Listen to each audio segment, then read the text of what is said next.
Hello guys, today we continue our next part. So question number 1, cloud point. What is cloud point? Cloud point क्या होता है? Cloud point refers to the temperature below which wax in diesel or biowax in biodiesel from a cloudy appearance. Cloud point क्या होता है? Cloud point उस temperature को refer करता है जिसके below wax in diesel, diesel में वैक्स और biowax in biodiesel from a cloudy appearance, ये हमारा रेफर होता है, ये हमारा क्लाउडी पॉइंट कहलाता है। Next pour point. Pour point क्या होता है? What is pour point? The pour point of a liquid is the temperature at which it becomes semi-solid and loses its flow characteristics. Pour point क्या होता है? Pour point of a liquid is the temperature. Pour point किसी liquid का वह temperature होता है जिस पे वो सेमी सॉलिड हो जाता है, वह टेम्परेचर जिस पे कोई लिक्विड सेमी सॉलिड हो जाता है and losses it's flow characteristics, और वह लिक्विड अपने फ्लो कैरेक्टरिस्टिक्स को लॉस करता है, वह टेम्परेचर हमारा पोर पॉइंट कहलाता है। Next, why are multi pass heat exchanger are used in industry. तो इंडस्ट्री में मल्टी पास हीट एक्सचेंजर क्यों यूज़ किए जाते हैं? Why are multi pass heat exchanger are used in industry? The multi pass provides more heat transfer in given space. This type of heat exchanger consists of cell with a bundle of tube inside it. Multipass क्या करते हैं? Multipass जो है एक ज़्यादा से ज़्यादा heat transfer provide करते हैं गिवन स्पेस में. This type of heat exchanger consist of a shell with a bundle of tube inside it. और इस टाइप के हीट एक्सचेंजर एक शेल में ट्यूब ऑफ बंडल के साथ कंसिस्ट रहते हैं. Next, how hazard water can be softened. How hazard water can be softened. Hazard water को कैसे सॉफ्ट किया जा सकता है? So by zeolite process, ion exchange requires lime softening, reverse osmosis और बॉइलिंग. तो इन 5 प्रोसेस की जो है उससे हम हजार्ड वाटर को सॉफ्ट कर सकते हैं. कैसे? जियोलाइट प्रोसेस से, आयन एक्सचेंज रिक्वायर्ड से, लाइम सॉफ्टनिंग से, रिवर्स ऑस्मोसिस से, या तो हम इसको बॉयल करके भी सॉफ्ट कर सकते हैं. Next, when do you use gear pump. आप गियर पंप का यूज़ कब करते हैं? When do you use gear pump.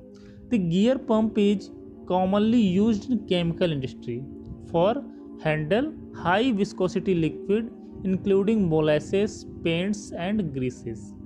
Gear pump का यूज़ कॉमनली केमिकल इंडस्ट्री में किया जाता है. किसे हैंडल करने के लिए? विस्कस लिक्विड हो, मोलेसेस हो, पेंट हो और ग्रीस हो. इन सबको हैंडल करने के लिए, विस्कस लिक्विड, मोलेसेस, पेंट्स और ग्रीस को हैंडल करने के लिए हम केमिकल इंडस्ट्री में गियर पंप का यूज़ करते हैं. Next, redox reaction. What are redox reaction? Redox reactions क्या होती हैं हमारी? Chemical reaction which involve both oxidation as well as radiation process simultaneously are known as redox reaction. तो chemical reaction जो कि ऑक्सीडेशन और रिडक्शन दोनों होती हैं, वह केमिकल रिएक्शन जिसमें ऑक्सीडेशन और रिडक्शन दोनों हो रहा हो, वह रिएक्शन हमारी क्या कहलाती है? रेडॉक्स रिएक्शन कहलाती है. Example is like that SnCl2 plus 2FeCl3 is gives then SnCl4 plus 2FeCl2. Stannous chloride और फेरिक क्लोराइड को जब हम रिएक्शन कराते हैं तो हमारा ये स्टेनिक क्लोराइड और ये हमारा क्या नाम फेरिक क्लोराइड हमें प्राप्त होता है. Sn2 प्लस जो कि Sn4 प्लस में चेंज हो रहा है, ऑक्सीडेशन है यहाँ पे हो रहा है, और Fe3 प्लस जो कि Fe2 प्लस में चेंज हो रहा है, ये हमारा यहाँ पे रिडक्शन हो रहा है. What is the function of cooling tower. Cooling tower का फंक्शन क्या है? What is the function of cooling tower? cooling tower is used to disperse the unwanted heat from chiller. Water cooled chillers are normally more energy efficient than air cooled chillers. Cooling tower is used to dispose of unwanted heat from chiller. Cooling tower क्या करता है, unwanted heat को chiller से dispose करता है. Water cooled chillers are normally more efficient than air cooler chillers. Water cooled chillers जो है normally ज़्यादा इफिशियंट होते हैं एयर कूल्ड चिलर से. What is RTD? RTD क्या है? RTD हमारा रेजिस्टेंस टेम्परेचर डिटेक्टर है जो कि टेम्परेचर को मेज़र करने के काम लिया जाता है, यूज़ में आता है. Resistance temperature detector. Grignard reagents. Water Grignard reagents. Grignard reagents क्या होते हैं? It is organo magnesium halides. Grignard reagents हमारे आर्गेनो मैग्नीशियम हैलाइड्स होते हैं. RMgX हमारे आर्गेनो मैग्नीशियम हैलाइड्स हमारे ग्रिग्नार्ड रीजेंट्स होते हैं. Wilkinson catalyst. विल्किंसन कैटेलिस्ट क्या होते हैं? It is used as catalyst in the hydrogenation of alkenes. Formula RHCl PP3 Wilkinson catalyst हमारे क्या होते हैं? विल्किंसन कैटेलिस्ट का यूज़ हम एल्कीन्स के हाइड्रोजनेशन में यूज़ करते हैं. एल्कीन्स के हाइड्रोजनेशन में हम विल्किंसन कैटेलिस्ट का यूज़ करते हैं. इसका फार्मूला होता है RHCl PP3 हमारा विल्किंसन कैटेलिस्ट का फार्मूला होता है. Corrosion inhibitor. कोरोजन इनहिबिटर क्या होते हैं? A substance that decrease the role of metal oxidation. A substance that decreases the role of metal oxidation are called corrosion inhibitor. तो metal oxidation को जो decrease करती है substance,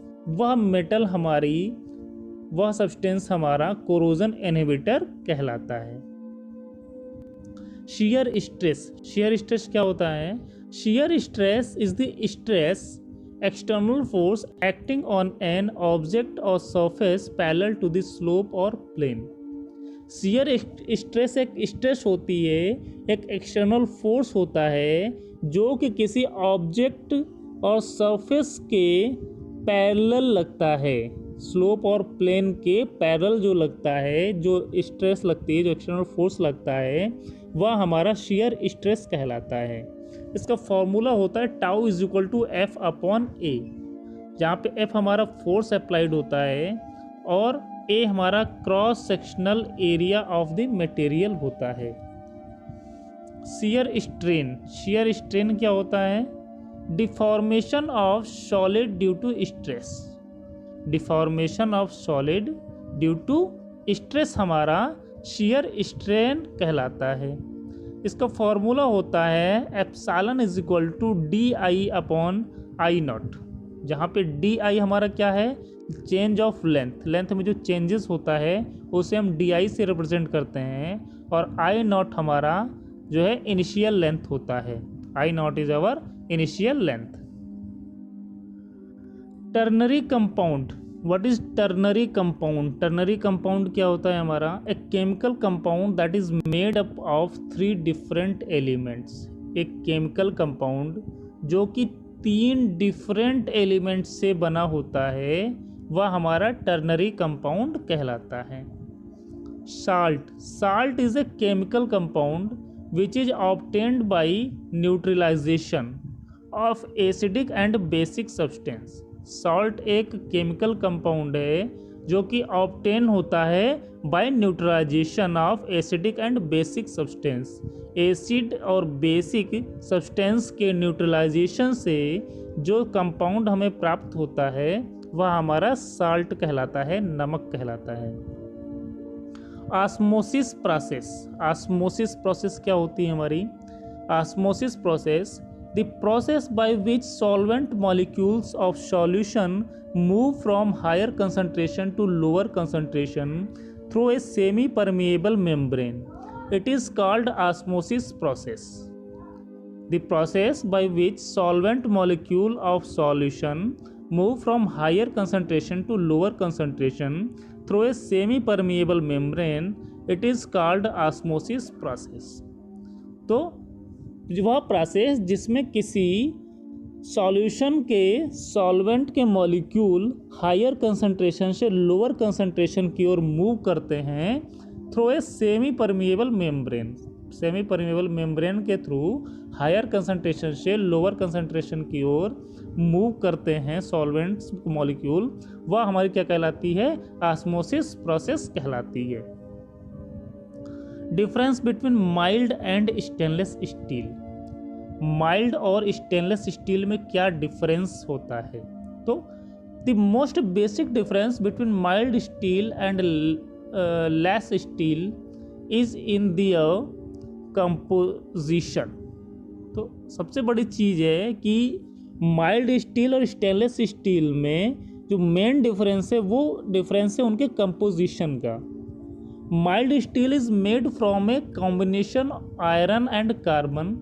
It is most suitable in the construction industry and for making heavy equipment. Mild steel हमारा combination होता है iron और carbon का। माइल्ड स्टील हमारा आयरन और कार्बन का कॉम्बिनेशन होता है जो कि मोस्ट सूटेबल होता है किसी इंडस्ट्री के कंस्ट्रक्शन में और हैवी इक्विपमेंट के कंस्ट्रक्शन में। Wherever stainless steel made from a combination of chromium and iron, the resulting metal is anti-corrosive and resistant to rusting। जबकि स्टेनलेस स्टील हमारा किससे बना होता है? क्रोमियम और आयरन से। स्टेनलेस स्टील हमारा क्रोमियम और आयरन से बना होता है और इसका यूज़ हम एंटी कोरोजिव, इस मेटल का यूज़ हम anti corrosive and resistant to rusting और एंटी रेजिस्टेंस के लिए भी हम यूज़ करते हैं। Isomer, what is isomer? तो compound having same molecular formula but different molecular structure और different arrangement of atom and group, this phenomena is isomerism. Isomer हमारे क्या होते हैं? वे कंपाउंड्स जिनका मॉलिक्यूलर फार्मूला तो सेम है बट उनका मॉलिक्यूलर स्ट्रक्चर और अरेंजमेंट ऑफ एटम डिफरेंट रहता है, तो यह फेनोमेना हमारा क्या कहलाता है? आइसोमेरिज्म कहलाता है, या ये कंपाउंड्स हमारे आइसोमर कहलाते हैं। इलेक्ट्रोनेगेटिविटी। इलेक्ट्रोनेगेटिविटी क्या होती है? Tendency of any atom to attract bonding electron towards itself. Tendency of any atom to attract bonding electron towards itself. किसी भी एटम की टेंडेंसी जो कि अट्रैक्ट करती है इलेक्ट्रॉन्स को अपनी ओर इलेक्ट्रॉन्स को अट्रैक्ट करने की टेंडेंसी किसी भी एटम की क्या कहलाती है? इलेक्ट्रोनेगेटिविटी कहलाती है। बॉन्ड क्या होता है? The linkage between atoms in molecules. What is bond? Linkage between atoms in molecules. Molecules में एटम्स के बीच जो लिंकेज होता है वह हमारा क्या कहलाता है? बॉन्ड कहलाता है। Quantum energy. What is quantum energy?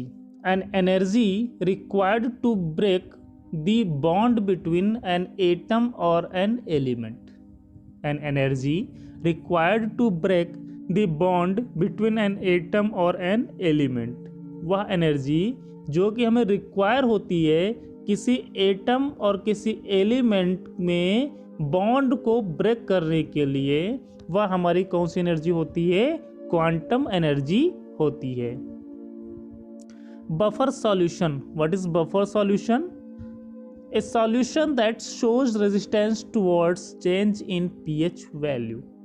Basically it is either made of a weak acid and a conjugate base और a weak base and a conjugate acid.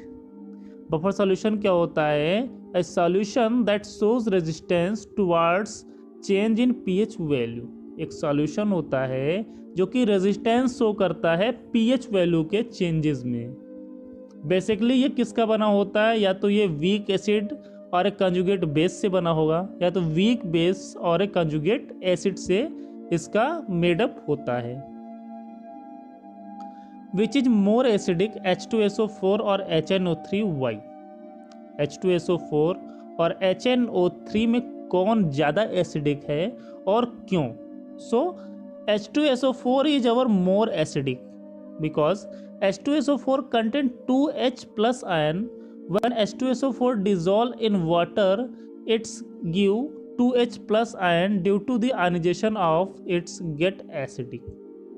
H2SO4 जो कि 2H प्लस आयन को contain कर रहा है, अगर इसे हम वाटर में डिजोल्व करते हैं तो ये हमें 2H प्लस आयन देगा. It's get acidic. सो इसलिए H2SO4 हमारा यहाँ पे मोर एसिडिक होगा.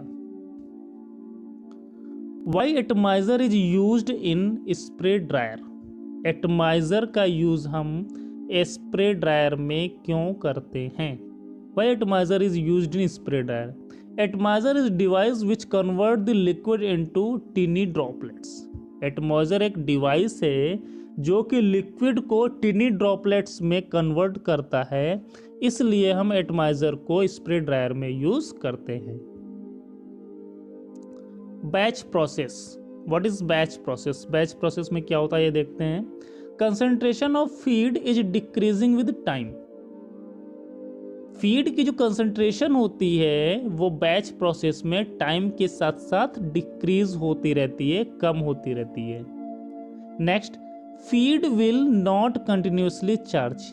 बैच प्रोसेस में फीड एक बार चार्ज कर दिया जाता है और आफ्टर वो प्रोसेस कंप्लीट होने के बाद दूसरा फीड उसमें चार्ज किया जाता है, इसलिए feed will not continuously charge. इसमें कंटिन्यूसली फीड को चार्ज करने की आवश्यकता हमें नहीं होती है.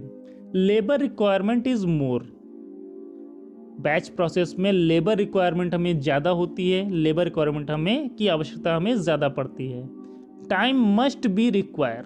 बैच प्रोसेस में टाइम जो है मस्ट होता है. ये किसी भी टाइम में, किस टाइम में ये बैच प्रोसेस कंप्लीट होगी, इसलिए टाइम जो है बहुत ही ज़्यादा रिक्वायर होता है यहाँ पे. Generally used for small scale production. Batch process का यूज़ हम कहाँ करते हैं? स्मॉल स्केल प्रोडक्शन के लिए हम बैच प्रोसेस का यूज़ करते हैं. Manually operate. और बैच प्रोसेस को हम मैनुअली ऑपरेट करते हैं. डिफ्यूजिविटी. डिफ्यूजिविटी क्या होती है? What is diffusivity? The ratio of the flux to corresponding concentration gradient unit is metre square per second. Ratio of the flux to corresponding concentration gradient. तो flux और corresponding concentration gradient का जो ratio होगा वह हमारा क्या कहलाएगा? Diffusivity कहलाएगा. फ्लक्स और करस्पॉन्डिंग कंसंट्रेशन ग्रेडियंट का रेशियो हमारा डिफ्यूजिविटी कहलाएगा, जिसकी यूनिट हमारे मीटर स्क्वायर पर सेकेंड होती है.